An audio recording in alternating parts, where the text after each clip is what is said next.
자, 이제 2부 시작됐고요. 2부는요. JP그룹 박민수 소장과 이 시간 함께 하겠습니다. 어서 오십시오. 네, 안녕하십니까. 네, 오늘도 또 유익한 정보가 기대돼요. 소장님, 저희가 이제 지역 얘기 나누기 앞서서 오늘은 분양가 상한제 관련해서 개정안 이 얘기는 무슨 얘기인가요?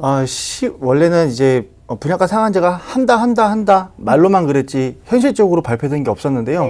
10월 1일 날을 기준으로 해서 약간 맛보기로 국토부에서 발표를 했습니다. 그래서 이 내용을 PPT 자료를 통해서 한번 면밀하게 한번 살펴볼 텐데요. 따끈따끈한 소식 일러드릴게요. 예, 맞습니다. 우선은 정부가 핀셋이라는 표현을 썼습니다. 시군구 단위로 해서 이거 좀 더 디테일하고 좀 세부적으로 이 분양가 상한제를 실시한다는 맥락으로 볼 수가 있고 핀셋이라는 언어를 한번 주목해서 보시면 좋겠는데 요건은 이렇습니다. 최근에 1년간 분양가 상승률이 좀 높거나 17년 파리 대책 이후에 서울 집가 상승을 주도한 지역, 한마디로 이제 서울시에서는 투기 지역, 투기 과열 지역 전부 다 해당이 되는 상황이기 때문에 핀셋이라고 좀 표현하기는 조금 애매모호한 부분이 있는데 이 내용을 살펴보면 그렇습니다.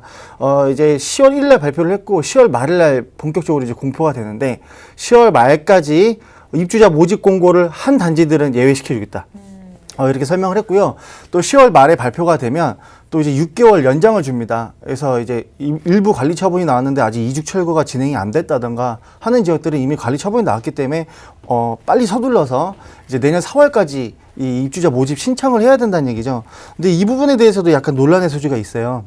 우리가 가깝게 이제 서울시에 이문뉴타운도 있고 장인뉴타운도 있는데 관리 처분 받았는데 아직 이주가 진행 안 된 데가 있어요. 근데 이주가 또 진행된 데 있고요. 이주비를 받아서 이주를 진행하기 때문에 이게 알라딘의 램프 만지는 것도 아니고 뚝딱 되는 사업이 아니기 때문에 내년 4월까지 6개월 정도 기간 내에 철거가 되리라는 게 사실은 힘듭니다. 둔촌주공 아파트나 개포주공 1단지 같은 경우를 예를 들어도 성면 문제가 있어가지고 철거할 때 기간이 이제 허가받고 이제 오래 걸렸단 말이죠.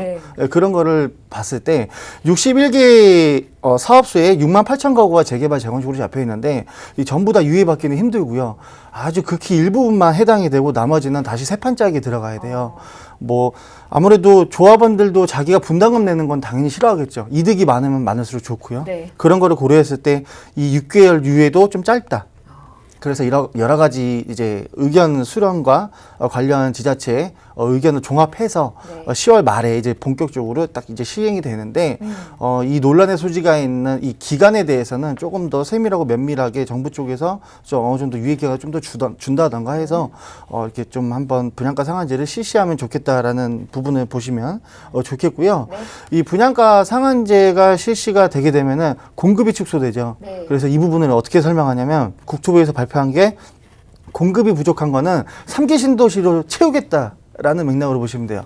근데 내가 집을 사는 사람이 내 집값이 떨어지기보다도 올라가길 희망하잖아요. 근데 사실 3기 신도시에 희망을 걸 수가 없는 게 일단 GTX라는 뭐 BRT라든지 GTX 뭐 도로 확장을 통해서 공급이 되지만 사실 기간이 오래 소요되고 그 다음에 지금 발표된 지역들 중에서도 과천, 하남 교산, 뭐 고양 창릉 을 제외한 나머지 지역들은 사실 그렇게 인기가 많다던가 선호도가 높은 지역은 아니라는 거죠.